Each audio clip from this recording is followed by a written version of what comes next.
Hello everyone, topic start करने के पहले एक छोटा सा इंस्ट्रक्शन।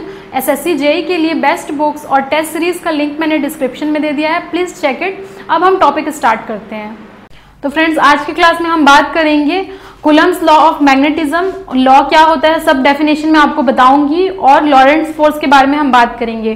पिछले क्लास में हम लोगों ने देखा था मैग्नेटिज्म क्या होता है, मैग्नेट की प्रॉपर्टी भी हमने डिस्कस किया था, और हमने देखा था फ्लक्स लाइन क्या होता है और उसकी प्रॉपर्टी क्या होती है। तो बहुत इंपॉर्टेंट है टॉपिक, आप उसको जरूर देखिए। और उसके बाद आप मूव करिए, एक एक सीक्वेंस आप देखते जाइए, नोट्स बनाते जाइए, क्योंकि सब कुछ मैं प्रॉपर्टी बहुत अच्छे तरीके से एक्सप्लेन करके पढ़ाती हूँ, ताकि आपको कोई भी बुक फिर रेफर करने की जरूरत ना पड़े, क्योंकि बुक से ही मैंने भी लिया है। आप फिर डबल आपका मेहनत होगा, तो आप बेटर है कि अच्छे से लेक्चर देखिए, नोट्स अपना प्रॉपर बनाइए।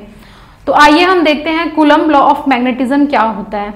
जैसा कि आप जब इलेक्ट्रिसिटी का बेसिक पढ़ते हैं तो वहां पर भी आप coulomb law of electricity define करते हैं, और कुछ सिमिलर ही प्रॉपर्टी है यहाँ पर भी, सब कुछ सेम है, सिर्फ वहां पर क्या हो जाएगा, इलेक्ट्रिसिटी का फेनोमेना आता है, यहाँ पर मैग्नेटिज्म का फेनोमेना आएगा। तो कूलम्ब लॉ ऑफ मैग्नेटिज्म क्या बोलता है, ये साइंटिस्ट का नाम है कूलम्ब्स, इन्होंने एक फेनोमेना दिया था मैग्नेटिज्म का। तो एक हम क्या लेते हैं, बार मैग्नेट सपोज लिया हम लोगों ने, दो हम लोगों ने पोल ले लिया, एक ये और एक ये साउथ है, ये सपोज नॉर्थ है। इनके बीच का डिस्टेंस जो है वो मैं मान रही हूँ d है। कई बुक में r भी दिया रहता है, तो कंफ्यूज मत होइएगा, कुछ भी डिस्टेंस आप ले सकते हैं d। अब इस मैग्नेट का क्या हो जाएगा, एक पोल स्ट्रेंथ m1 है और m2 है।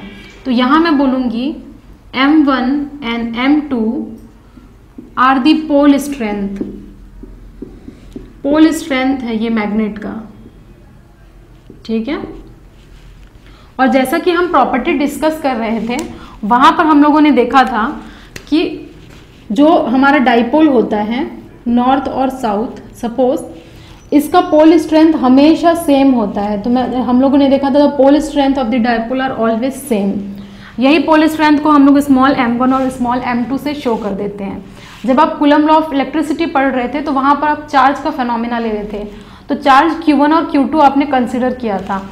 लेकिन यहाँ क्योंकि मैग्नेटिज्म के बारे में हम पढ़ रहे हैं, तो हमें यहाँ पोल स्ट्रेंथ लेना पड़ेगा, जिसको हम m1 और m2 बोल दे रहे हैं, ठीक है। और यहाँ पर d क्या है बताइए, d जो है वो डिस्टेंस है। d is the distance between the two poles, between the two poles, ठीक है। इतना समझ में आया। इस डायग्राम के ड्रॉ करने के बाद आपको इसका स्टेटमेंट लिखना पड़ेगा। तो कूलम्ब्स लॉ स्टेट्स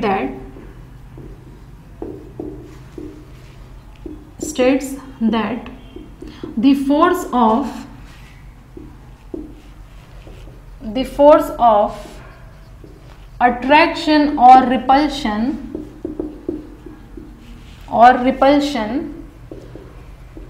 इज, ठीक है, द फोर्स ऑफ अट्रैक्शन और repulsion between the two magnetic पोल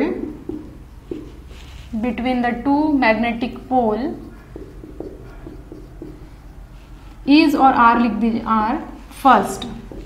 पहला हम बोलेंगे directly proportional to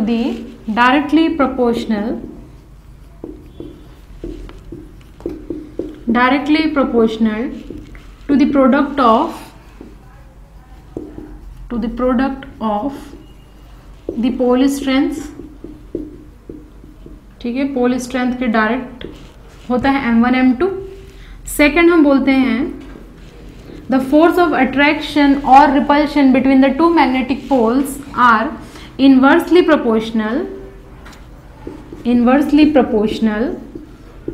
to the square of the distance between them, to the square of the distance between them, ठीक है। यहां से आप एक मार्किंग कर लीजिए, अदरवाइज,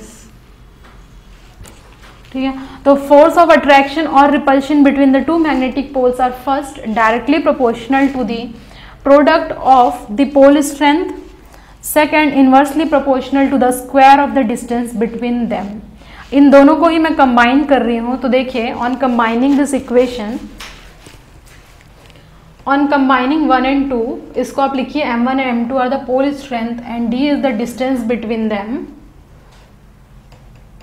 ठीक है, तो यहां पर पहला बोल रहे हैं, फर्स्ट कूलम लॉ बोल रहे हैं कि force is directly proportional to the product of pole strength. ठीक है, फर्स्ट। सेकंड ये बोल रहा है the force is inversely proportional to square of the distance. Inverse में रिलेशन है देखिए, और उसका भी कैसा है, डी स्क्वायर के इनवर्सली प्रोपोर्शनल है। On combining this equation, on combining above, मैं बोल सकती हूँ force is directly proportional to m1 m2 upon में डी स्क्वायर। तो यही हमारा होता है कूलम्स लॉ। ठीक है, this is the Coulomb's law. अब देखिए यहाँ पर प्रोपोर्शनलिटी साइन है तो मुझे इसको हटाना पड़ेगा। प्रोपोर्शनलिटी साइन को हटाने के लिए यहाँ पर हम बोल सकते हैं F is equal to k times of m1 m2 upon D square. अब आप सोच रहे होंगे k क्या है यहाँ पर और इसकी वैल्यू क्या है। तो देखिए फ्रेंड्स, ये k होता है प्रोपोर्शनलिटी कांस्टेंट, प्रोपोर्शनलिटी कांस्टेंट होता है ये, और इस k की वैल्यू क्या होती है आइए बात करते हैं। ये मैं रफ कर रही हूँ, इसका स्टेटमेंट आप as it is copy click कर लीजिएगा।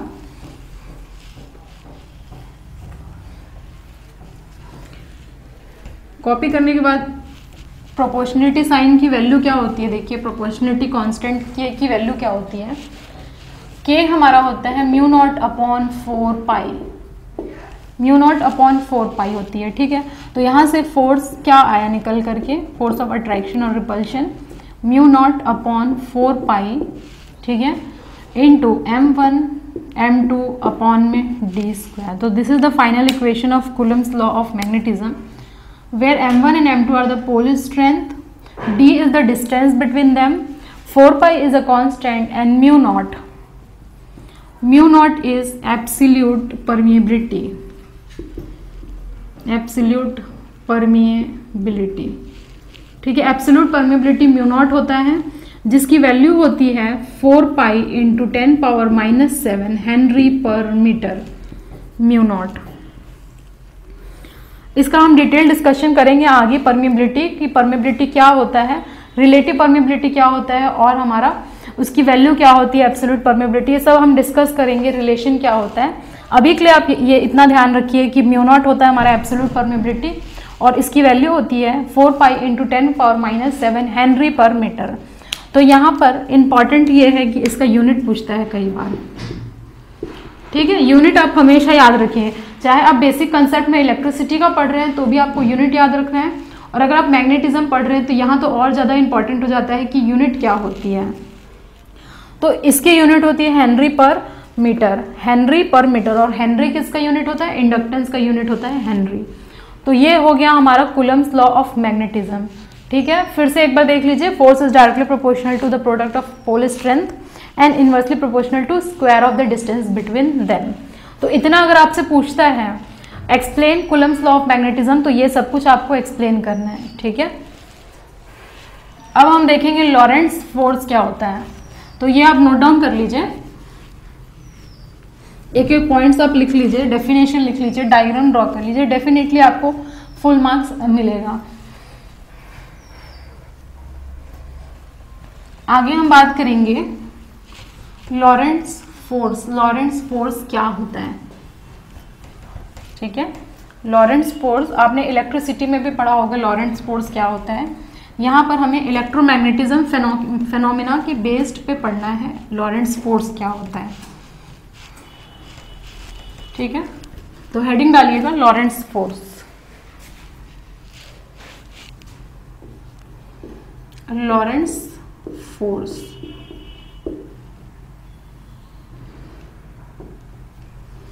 अब देखिए, अभी मैंने जब इलेक्ट्रोमैग्नेटिज्म डिस्कस कर रही थी आपसे, तो वहाँ पर मैंने बताया था एक इलेक्ट्रिक करंट की वजह से क्या होता है, कंडक्टर में मैग्नेटिज्म क्रिएट होता है, मैग्नेटिक फील्ड क्रिएट होता है, जिसको किन साइंटिस्ट ने डिस्कवर किया था, H.C. ऑर्स्टेड ने डिस्कवर किया था।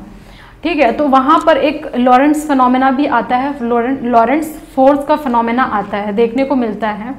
वो क्या बोलता है कि अगर हमारा एक इलेक्ट्रिक चार्ज है जिसको कि रखा गया है एक फील्ड में, और वहाँ अगर एक इलेक्ट्रिक फील्ड प्रेजेंट है, साथ ही साथ एक मैग्नेटिक फील्ड भी प्रेजेंट है, तो वहाँ पर हम लोगों का दो फोर्स लगेगा। और कौन सा फोर्स लगेगा वही हमें देखना है कि क्या क्या फोर्स क्रिएट होता है। क्योंकि जब इलेक्ट्रिसिटी का फेनोमेना आप जब पढ़ रहे थे तो वहाँ पर आपने देखा था F = QE होता है, लेकिन यहाँ पर हमारा क्या है, कंडक्टर को प्लेस किया गया है मैग्नेटिक और इलेक्ट्रिक फील्ड में, तो यहाँ पर भी कुछ फोर्स लगेगा, उसकी हम बात करेंगे। तो इससे पहले हम क्या कर लेते हैं, इसका एक डेफिनेशन लिख लेते हैं लॉरेंट्ज फोर्स का। तो आप यहाँ पर लिखिए, if an electric charge is placed in a field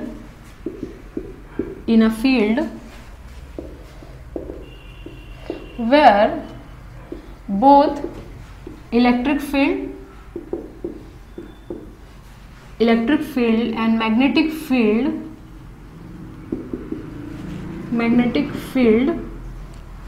are present, then the resultant force is given by, ठीक है, is given by।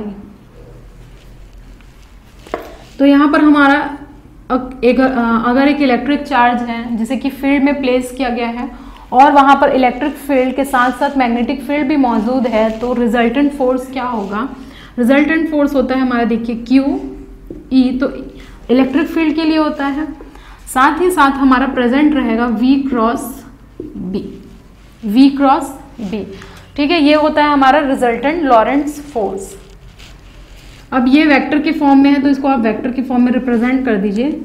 पहले मैंने क्या लिखा, इलेक्ट्रिसिटी के लिए मैंने लिखा QE, ठीक है, QE, लेकिन अगर आप इसको यहाँ लेकर जाएंगे ब्रैकेट में तो V क्रॉस B दिखाई देगा, ठीक है।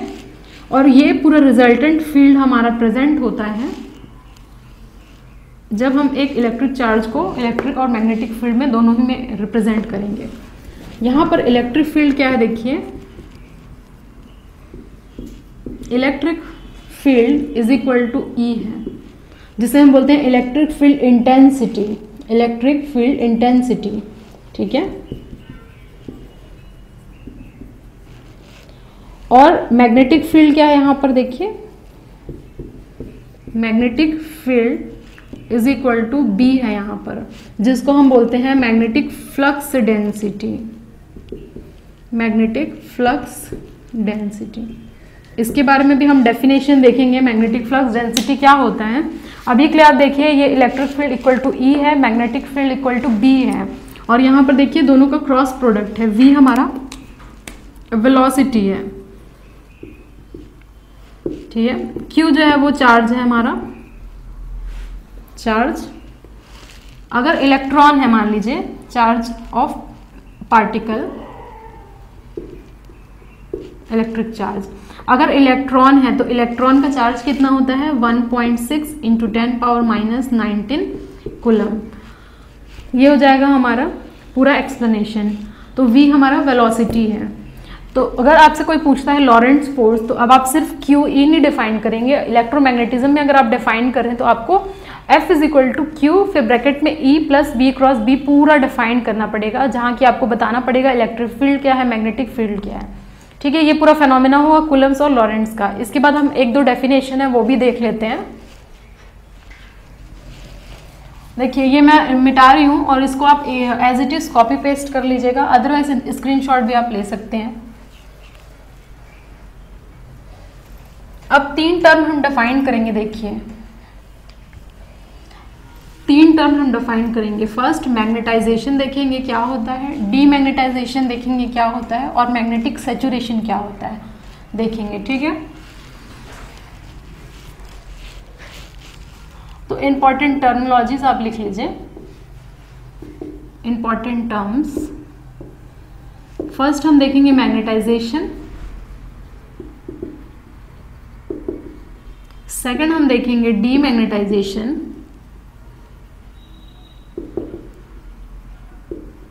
एंड थर्ड हम देखेंगे magnetic saturation.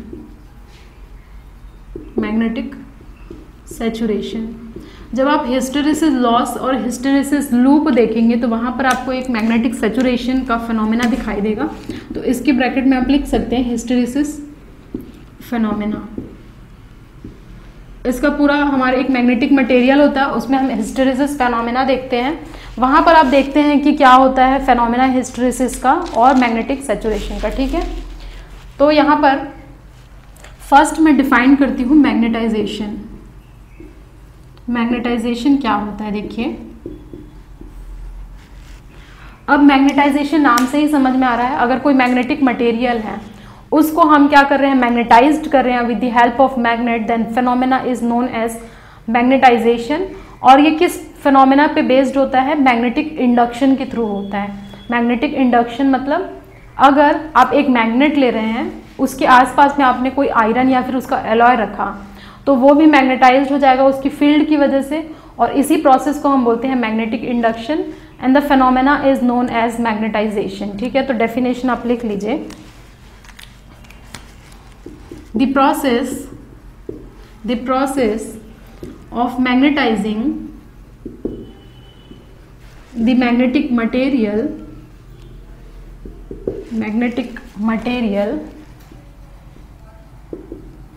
for examples iron, nickel, cobalt, etc. and its alloy भी होगा by the process of magnetic induction. Magnetic induction is known as magnetization. Known as magnetization कहा जाता है इस प्रोसेस को। ठीक है, और एक अगर परमानेंट मैग्नेट आपने रखा हुआ है तो परमानेंट मैग्नेट के केस में आप देखेंगे कि बहुत ही अच्छा स्ट्रॉन्ग मैग्नेटिक फील्ड जनरेट होता है उसके आसपास के एरिया में। और अगर एक मैग्नेटिक मटेरियल को वो अच्छी तरह से अट्रैक्ट कर पा रहा है, उसको मैग्नेटाइज कर पा रहा है, तो इस फिनोमेना को हम बोलेंगे मैग्नेटाइजेशन। सेकेंड आता है हमारा डीमैग्नेटाइजेशन। तो नाम से समझ में आ रहा है इसका ऑपोजिट होगा, ये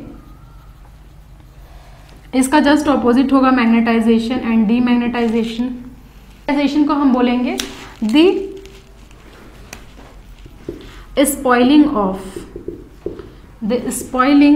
द मैग्नेटिक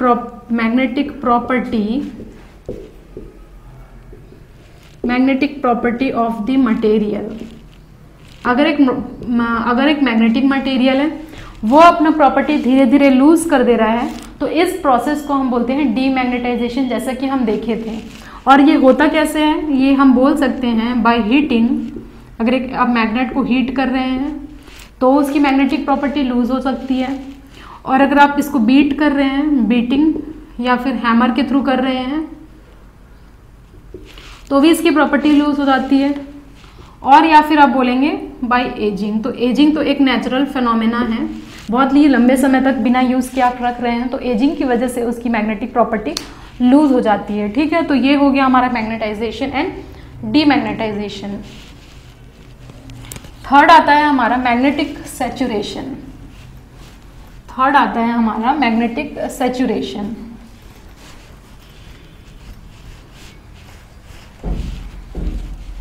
मैग्नेटिक सैचुरेशन देखिए क्या होता है। Third, magnetic saturation. किसी भी चीज का सैचुरेशन मतलब क्या, अगर आपको कोई चीज बहुत आपने पढ़ लिया है मान लीजिए, और आपको उसके बाद नहीं समझ में आ रहा है, यानी कि अब आपके समझने की क्षमता धीरे धीरे क्या हो गया, स्टॉप हो गई है। तो ये हम इंसानों के लिए होता है। अगर मैग्नेट की मैं बात करूं तो ये एक ऐसा स्टेट है, the state eight which the increase in the field strength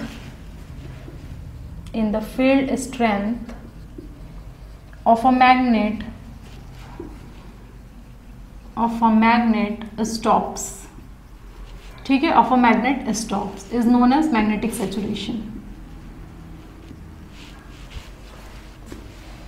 इस फिनोमेना को हम बोलते हैं मैग्नेटिक सैचुरेशन, यानी कि एक मैग्नेट सैचुरेट हो चुका है। और ये फेनोमेना हम अच्छी तरीके से देखेंगे जब हम हिस्टेरेसिस फेनोमेना के बारे में बात करेंगे, और हिस्टेरेसिस लॉस के बारे में बात करेंगे। तो इसका डायग्राम होता है और उसके बेस पे, हिस्टेरेसिस लॉस के बेस्ड पे हम सॉफ्ट मैग्नेटिक मटेरियल और हार्ड मैग्नेटिक मटेरियल को डिफाइन करते हैं, डिफ्रेंशिएट करते हैं। तो वो सब फेनोमेना हम तब देखेंगे जब हम हिस्टेरेसिस लॉसेस पढ़ेंगे, ठीक है। तो ये चीज़ आपको डेफिनेशन पूछ सकता है, 2 लाइन में पूछता है, defined magnetization, defined demagnetization, defined saturation, और एक होता है इलेक्ट्रोमैग्नेट, डिफाइंड इलेक्ट्रोमैग्नेट। इलेक्ट्रोमैग्नेट, तो देखिए इलेक्ट्रोमैग्नेट आपने किया होगा एक्सपेरिमेंट, इलेक्ट्रोमैग्नेटिज्म पे बेस्ड किया होगा आपने।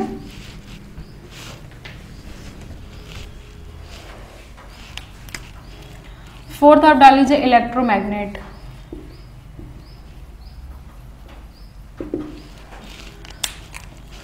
देखिए इलेक्ट्रोमैग्नेट क्या होता है, अगर आप एक छोटा सा आयरन का टुकड़ा लेते हैं, सपोज बार फॉर्म में आप लेते हैं, ठीक है, और इस पे आपने क्या किया, वाइंडिंग्स कर दिया, नंबर ऑफ टर्न्स की वाइंडिंग आपने कर दिया है। सपोज ये एक्सपेरिमेंट आप खुद किए होंगे।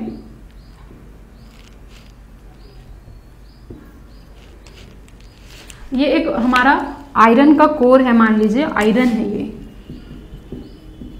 या फिर अदर मैग्नेटिक मटेरियल भी हो सकता है, उस पर आपने क्या किया, वाइंडिंग किया है, ये टर्न्स हैं हमारे।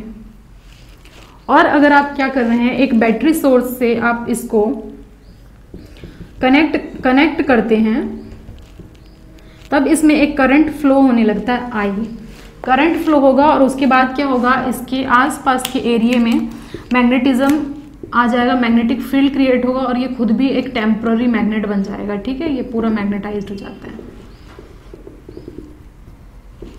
मैग्नेटिक फील्ड है ये। और ये होता कैसा है, इलेक्ट्रोमैग्नेट टेम्पररी ये मैग्नेट की तरह बिहेव करने लगता है, और पूरी प्रॉपर्टी शो करता है, प्रॉपर्टी भी शो करता है एज अ मैग्नेट। ये मैग्नेट की जो प्रॉपर्टी है वो सब आ जाती है इसमें, लेकिन टेम्पररी मैग्नेट होता है। तो electromagnet is a temporary magnet by which a magnetic field is created in the iron core when it is given a field, when it is given a electric current, ठीक है। तो इसी को हम बोलते हैं इलेक्ट्रोमैग्नेट। और जब हम सॉफ्ट मैग्नेटिक मटेरियल देखते हैं तब वहां पर हम देखेंगे कि ये एक एग्जाम्पल है सॉफ्ट मैग्नेटिक मटेरियल का, तो इसे हम बोलेंगे it is a soft magnetic material.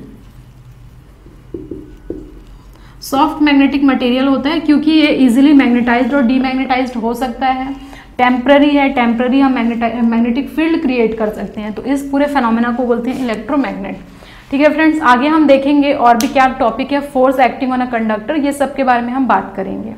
Thank you everyone for watching this video till end. If you like this video, share with your friends and subscribe this channel. Don't forget to press the bell icon button to get further updates. और अगर आप हमारे Telegram channel से जुड़ना चाहते हैं तो उसका भी लिंक मैंने डिस्क्रिप्शन और फर्स्ट कमेंट में दे दिया है, please check it. SSC JEE के लिए बेस्ट बुक्स और टेस्ट सीरीज का भी लिंक मैंने डिस्क्रिप्शन में दे दिया है। Thank you very much, see you soon in the next video.